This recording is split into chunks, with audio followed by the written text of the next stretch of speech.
Hi guys, welcome back to our podcast. In her prime. In her prime. I'm Elise. And I'm Dom. This week we're talking about friendships once again. I feel like friendships is such a broad topic that there's endless conversations. Yeah, and I think the older I get, I start to view my relationships different, and I have, different insights that I take into every single friendship. I learn a lot from my mom because we talk about friendships. I see her now at the age that she's at. I'm not gonna say how old she is, but like she has such a close-knit group of friends around her, and they've been friends for 15 plus years, that I think the advice that I get from her, I really try and apply to my life. And the way I was when I was 15 years old to the way that I am being 24 now, I'm not the same person. So it's bound that relationships are ever changing. Your girlfriends, I think it's important they're changing, but you should have that core one person, 2, 3, like whoever they may be, to just be someone stable in your life. So we actually got a question the other day that I answered in the newsletter. Okay. So it ties into friendships. Okay. I can talk about it later, but we I start just off remembered that. Every episode, peak and pit. You guys know the drill. Yeah. I'll go first. Peak.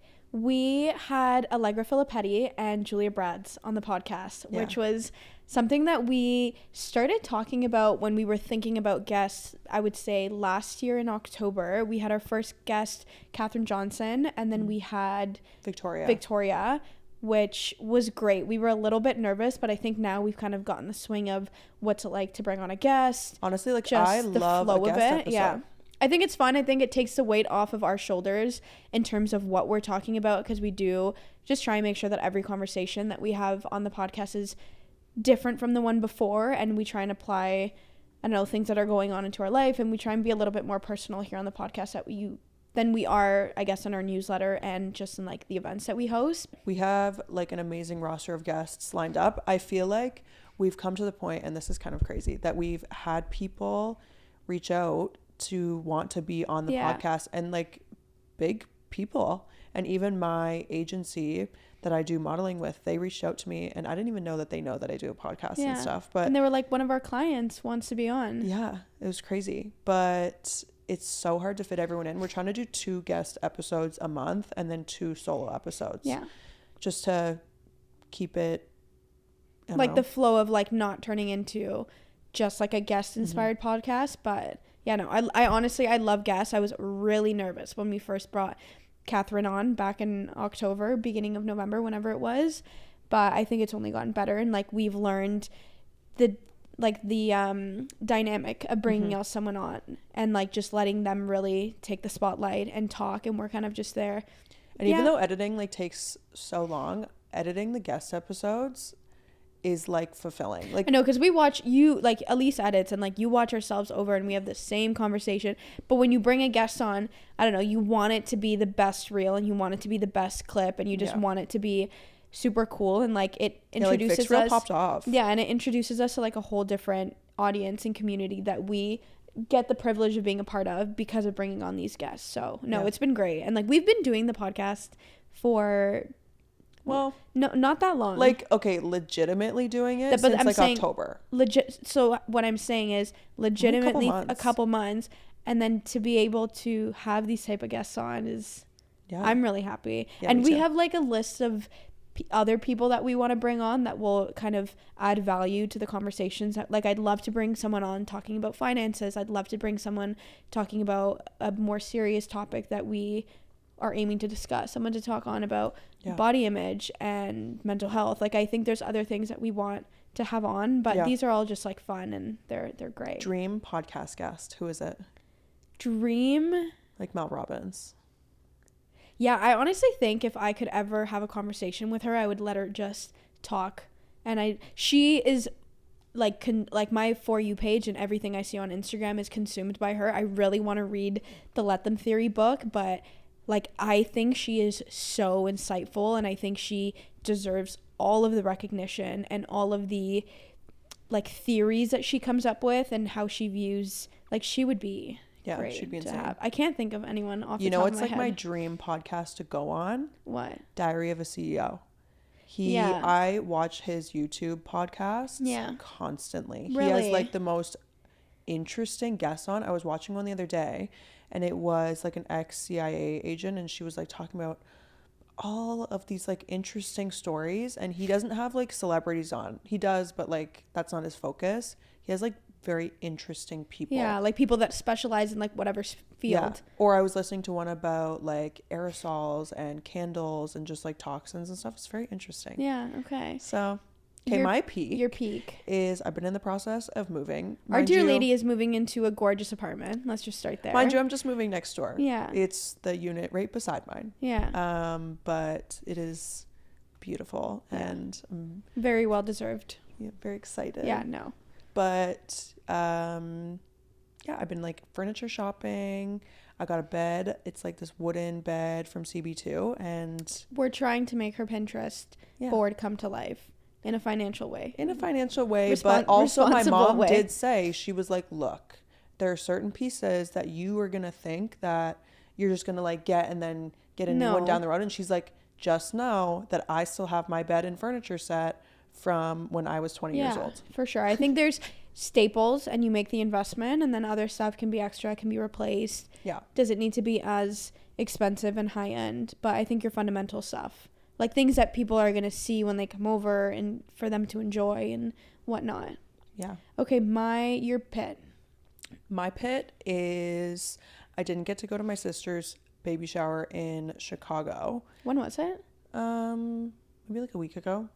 But my whole family went, and her friends and stuff. But I went to the one like in my hometown, but she lives in Chicago, so she did like a Chicago one as well.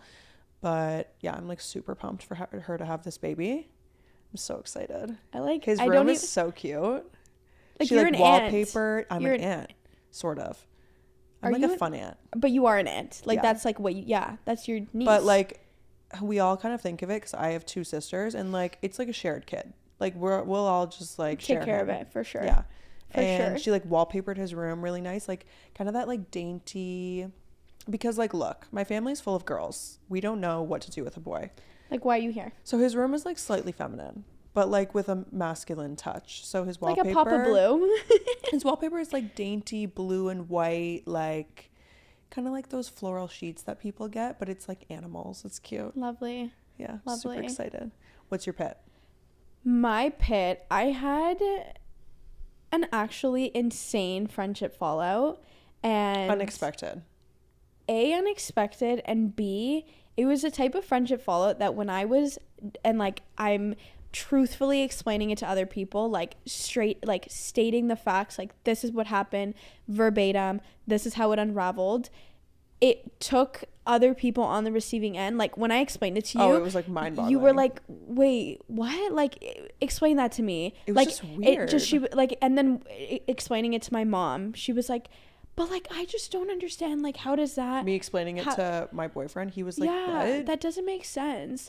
Basically, like, for obviously not to get into it, but just to like give context, someone that I was really close with like acted like people that I was really close with acted and were really childish, and like I don't even want to use the word bullied, but we're just like, it was really like a cyberbully it was situation. Like really mean, and it was like, yeah, that's the best way to describe it. It was like a mini cyberbully situation, and you would think at the ripe age of 24, like bullying, like that word has not even came across any interaction that I've ever been on, like that I've ever had.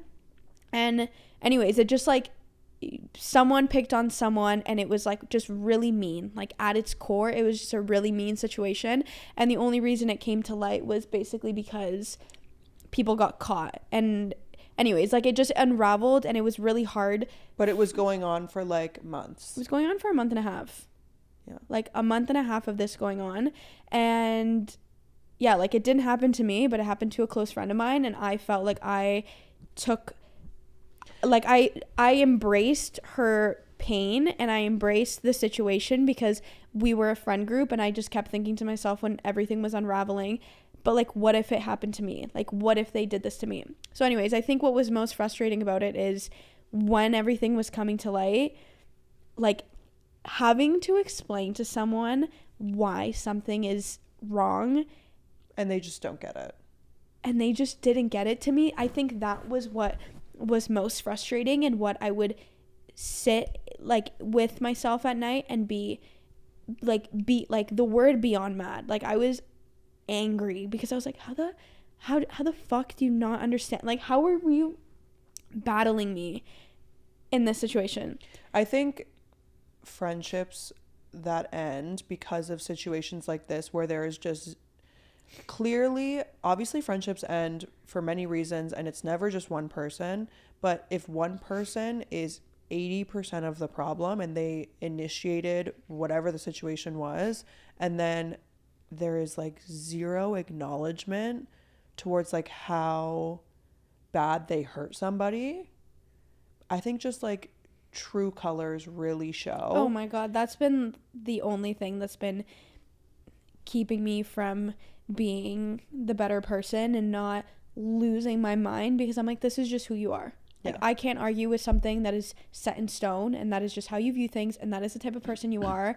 And I hope that moving forward, you're a better friend to someone else than you were to us. And so I guess my pit just kind of easily transitions into our topic today. We kind of just want to discuss why friendships don't work out, and coming to terms with the fact that that's totally okay. And that's something that I really struggle with. Is I had 3 friendship fallouts this year, small ones, but for the longest time I would just sit there in my tracks and just be like, why can't we be friends? Like, why can't I make this work? Like, why? I don't want to lose friends, and I would rather stay being friends with someone that kind of doesn't treat me good than losing someone. And just coming to terms with the fact, and I think it's hard. I think a lot of people will just hold on to things for the sake of like holding it, because there's memories involved, because there's feelings, like a level of comfort, and coming to terms with that. I will say, I think as I have gotten older, I've realized that some people just don't mature at the level that your needs require. For sure. And I think whether it stems from their family, whether it stems from their previous relationships, obviously there are certain situations where, like, look, I can look back to a friendship fallout and I can see where I went wrong, but some friendships are just not meant to work out, and that's okay. But I think you have to be able to acknowledge where you went wrong, and the other person has to be able to acknowledge where they went wrong, because if there's no acknowledgement, then what are we doing here? Yeah, like we're literally just wasting time, and we're wasting conversation. So one thing that I have learned, I guess, through all of these problems and situations with friends is I really do value the importance of like 4 solid people, and like I can count on one hand who those are. And just like my mom always would say to me when I would be so upset first year university or end of high school, like, Mom, I don't have a friend group of 14 people. She was like, what? I was like, Mom, I don't have 14 girls like that I'm friends with. And she was like, no, like quality over quantity, as cheesy as it is, as much as you've seen it in books and podcasts, like that actually happens the older you get. And it's like you will just have 4 really good friends, but I know that those 4 friends, like for anything, call them, need that, like anything, they're just there. And I will also say, I feel like I used to, maybe when I was in high school or like early stages of university, I used to envy those girls who had like a group of friends, and you had that for a hot second. And the more I have gotten older, I've realized that a lot of those groups have like toxicity at its core. Yeah, and there's subgroups within the group, and I just think like even this friendship fallout is proof that like maybe it's okay to have individual people in separate groups. And even for myself, I can count that I have like, I know I have 3 friends that really have my back, and 2 of them don't even live in the country anymore, and none of them really know each other or are friends. And I think like it's important to have just different sets of people with different minds, different ways that they think, and different friends in their group, because I think it molds you differently as a human, as opposed to like we're all in the same group and we all think the same and we all hang out all the time and we all know everything. For sure. So I'm gonna ask you, what are your green flags in a friend? Like, what is something that the other person does and you are like, yeah, you're someone that I'm going to keep around. I think being able to acknowledge when, like, you're just in the wrong. Yeah. And, like, that's something I feel like I have tried to pride myself in, is I'm, like, a very aware person. Like, you can just take it. And I know when I've done something wrong, or, like, I know when, you know, something is on me. But I think that, like, title is just emotional intelligence. Like, I know when I do something wrong, like, I literally feel it in my gut. Mm-hmm. Like, I'm like, oh my God, like, and sometimes I don't want to bring it out. So, I like when somebody can call me on my shit. Yeah. Because, like, as long as you do it in a respectful way, chances are, like, 99% of the time, I'm going to receive it well. And sure. I'm going to be like, you know what? Fair enough. But somebody that can also receive what I'm saying, and, like, it doesn't have to be some intense conversation. It can just be like, you know what? Yeah, fair. Yeah. But yeah, I feel like that's, like, what I lacked in previous friendships. Like, I would never be able to bring up anything. Issue that I was having. And then you're walking on eggshells, and then eventually the friendship will just crumble. Yeah. Because it is just, like, imploding on itself. Yeah. How about you? I would say someone who, like, to have a friend and your success does not intimidate them and your success does not make them feel belittled. Like, I could talk about this forever, but, like, this happened to me, actually, not this, but, like, it made me feel so good about a friend, because I had sent one of my close girlfriends, I sent her the email because we were talking about House of Movement, and she will weekly just, like, call me just to, like, oh, how's it going? And I sent her the email that we got about, like, that amazing venue, and she literally texted me. She's like, holy fuck, quit your job right now and pursue this full time. Yeah. She's like, I can see this taking off right now. And I will have friends that will send me, like, that really cool video that we posted. Oh my God, like, this is amazing. And, like, I can genuinely feel the excitement and how proud they are through the screen. And I've had friends that you're succeeding and they're like they're, like, grossed out by it. And I can't be surrounded by. Well, so someone even, we have an event this weekend, or we had a Jaybird event. Yeah. And my friend that lives in England, I lived with her for, like, a little bit at Western, and I've known her for years. Two of her friends that I have no idea they are coming to the event. And she texted me being like, I told them to go and they bought tickets. And, like, I don't know, it just feels good. Yeah. That, like, I know the support is there. Yeah. And there's no competition, because at the end of the day, like, I'm here to cheer you on. No, because my win is your win. Yeah. And, like, we look better. Like, to have a friend that is, like, thriving and doing so well and is extremely successful, and then to claim and say, yeah, that's my friend. Like, I think that is so cool. Yeah. And to be like, yeah, like, that's my friend. Like, she's killing it. Like, it's a win. It's a win, like, for all of us. I become successful, like, I want to share my success. Oh my God, with like, like, tag along. No, I agree. I think I can't deal with not sharing the spotlight, and not, like, we've made so many videos talking about this, and it's something that I, like, hold very near and dear to my heart, that my success is your success, and if you can't see it that way, then you gotta go. Okay, so we did green flags. What is your number one red flag in a friend? Something that will scare you away, or something that will just happen and you're like, ugh, noted. Like, you're weird. I feel like there's a lot of red flags that I, like, would have to feel in the moment. Sometimes there's just, like, a shift in energy where I'm like, I don't know. Like, I will say, though, because I'm in, like, a healthy relationship, and because, like, you're in a healthy relationship, and I just surround myself with more mature people who are not looking for, like, toxicity in their lives. I will say, like, a current red flag is boy crazy, in a way where, like, you repeatedly go for people oh my God, who are just terrible for you, and you know it. I think that's a red flag. And then, like, you have to carry that burden. It's like, why am I carrying this? Like, I literally don't care. No, I agree. I just think, like, know your worth. And, like, yeah, like, we're old. We're old now.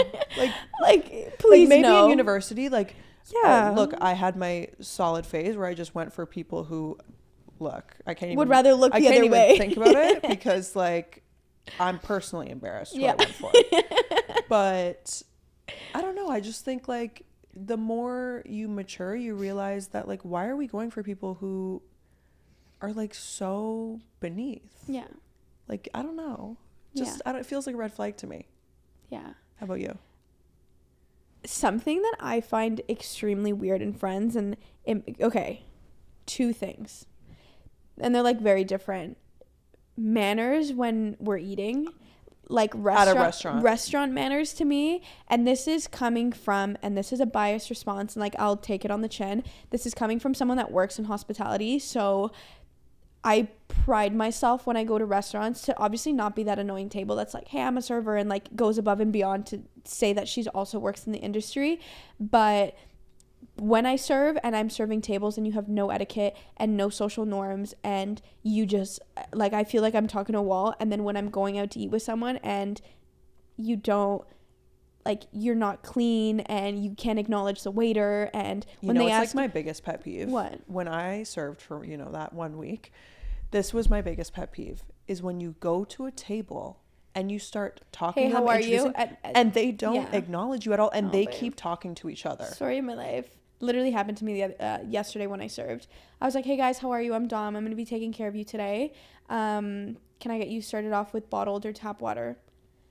They look at you and then they go back to their conversation. Silent. And I was wild. Like, cool. I'm gonna go die. Like, what do you want me to do? So that to me is, and I think that will then I think it's just manners. I think but then I think manners, and then I think that will stem into, like, if I have you over for dinner, or if I have you to meet my parents, are you gonna do that to them? You gonna say thank you? Are you gonna, like, you know, like, I think manners. Oh my gosh, this just reminded me. But I think manners is like the umbrella term of, are you gracious when the waiter is there, and do you say thank you? And I had a friendship fallout because of too long ago. How they treated your parents? Because, I mean, for multiple reasons, it was a very weird situation. I don't know. I wasn't really two-faced by this one, but like, it was a very interesting situation. But something that really rubbed me the wrong way is, if I bring you on vacation with my family, I expect you, and if my family's covering a lot of your costs, I expect like a thank you or two. You know, if they're covering your dinner, thank you. Yeah. Just like, it's so simple. Like, you think, right? You would assume. We're sitting here and like assuming the best qualities in people, but or like engage in conversation with my family. Like, if you're sitting at the table silent with like my family, and don't get me wrong, like, there are families who it's really uncomfortable to like engage in, and it can be hard. My family is not one of those families. Yeah. They will talk about anything. Yeah. So I don't know, it just rubbed me the wrong way. And I think that ties into manners. I think manners is the umbrella term. I think how you act in social situations, and I think like that to me. And this is very niche, but someone will understand.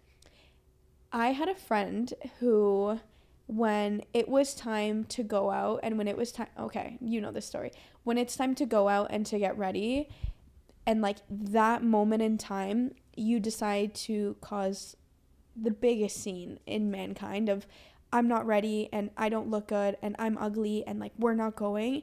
I think that is, I think it is so selfish to do.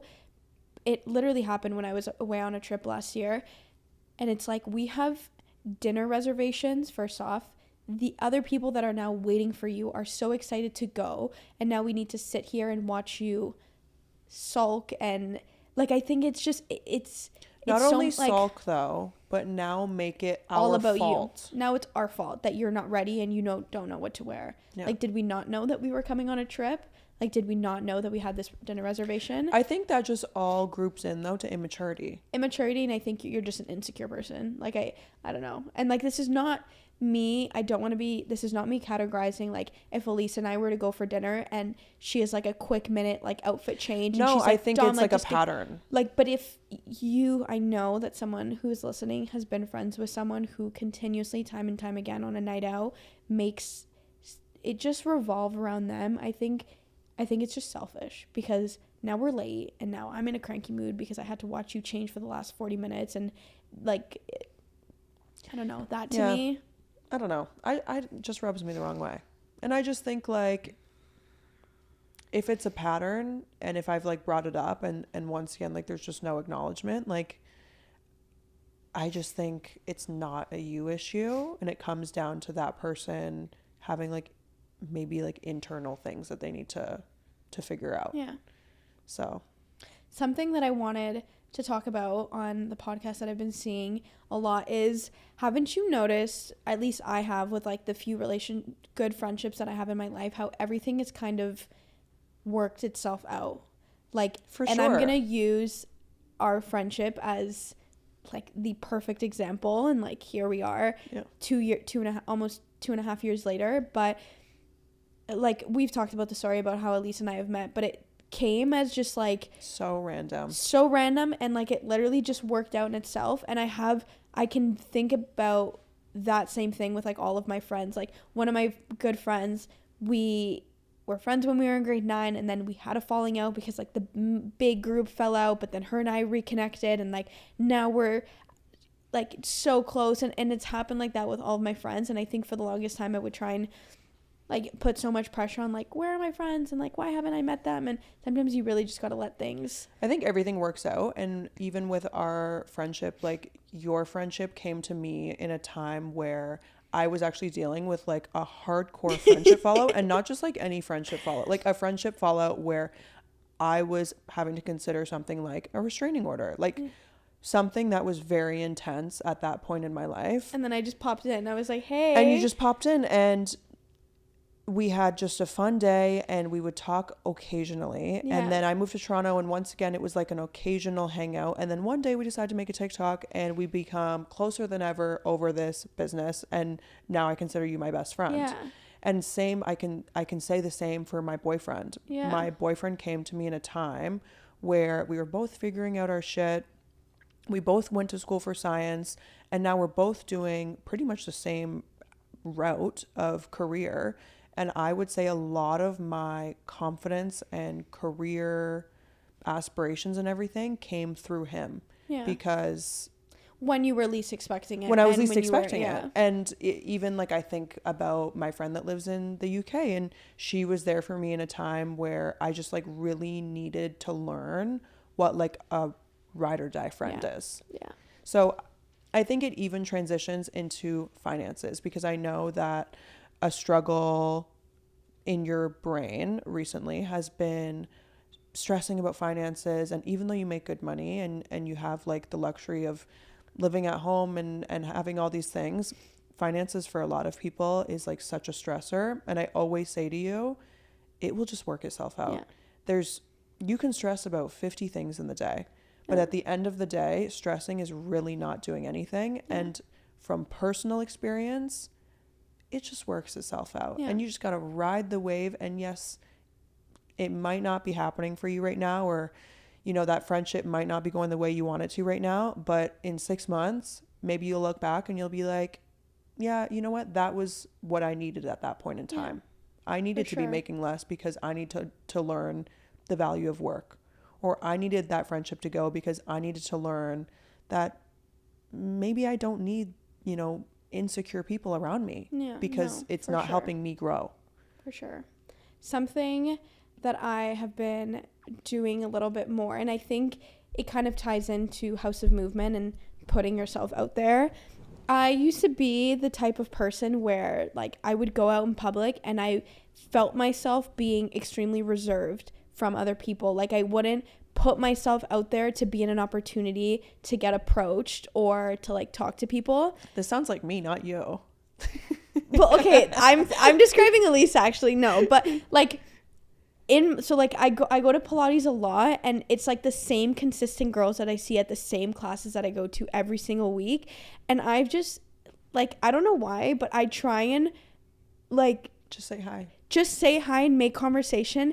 And it, like, I know it sounds so cheesy, but like that, like I see the value of like the events that we do and like why we're so passionate about it and why we're so driven to like really create a space, because I get that it's like really difficult to genuinely put yourself out there and then expect that the other person on the receiving end is like standing there arms wide open and like wanting to be just as optimistic about creating a friendship. But oh my gosh, when we started these events, like, don't get me wrong, I'm a confident person, but I'm also like very standoffish, or at least I was. And from doing these events monthly, I feel like I can talk to a wall now. Yeah. Like I can run the room. Yeah. And obviously not as much as you can, because Dom can really talk to a wall. I can talk like all day. But like making friends can be really hard. And no, like we try and make it really easy. Yeah. But at the same time, I think you have to realize that if you come to our events, like, we're not making your friends for you. Yeah. We're making it easier for you, but it's still up to you to like really make that decision to put yourself out there. I think the goal too, and what I've been advocating so much about when I talk about House of Movement and when I just like try and spread the word, our aim and our vision with it is to just beautifully curate a space and an event for you to come together, work out, try something new, and yes, to connect you to like brands and sponsors that we love, that we think will help further push like the purpose of the event. But it's really to just meet people. And Elise and I can only do so much, and we can come up with fun, interactive, kind of cheesy things for anyone to do, but you need to come and you need to be optimistic, and you need to be willing to put yourself out there and embrace the cringe. Like, embrace just like the space. Like, you came here and you bought a ticket and you're here and you're spending the next 2 hours with us on a Saturday. Like, make the most out of it. And I think you'll appreciate it and then want to come back. Well, I think we got a comment actually from our last event being like, it was really hard because girls group off that already know each other, and it feels, it's hard to go up to people and just introduce yourself. And I think one thing that I would really like to make known is the event is easier to group girls together. We're basically putting you in a room with like-minded girls and girls your age. And it's up to you to say, you know what, I'm going to step out of my comfort zone right now, and I'm going to go introduce myself to that girl over there. And look, you might go to an event and not mesh with any of the girls, but then you might sign up for a second event and it's a whole new room of girls and find your best friend.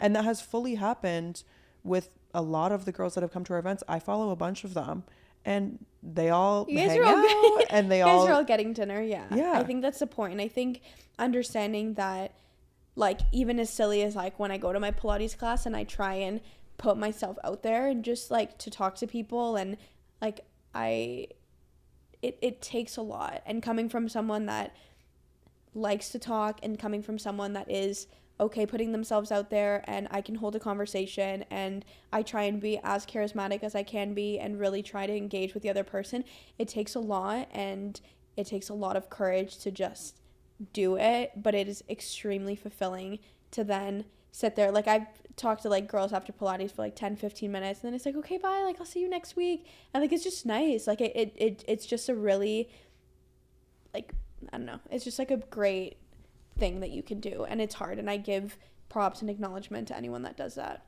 Okay, thank you guys so much for listening to this week's episode. We hope that we gave a little bit of insights or advice into something you're struggling with. I know friendships can be like a really tough topic, especially as you get older. It's really hard to make friends as you like age, because you're not forced into a group the way that you are in school or university, but we try and make it easy. So hopefully you come to an event, and guys, we can make it easy for you. Yeah, we'll chat next week. Make sure you follow us on Instagram, you're subscribed to our newsletter, and constantly be checking our website for all upcoming events. Yeah, and we'll see you soon. Okay, bye.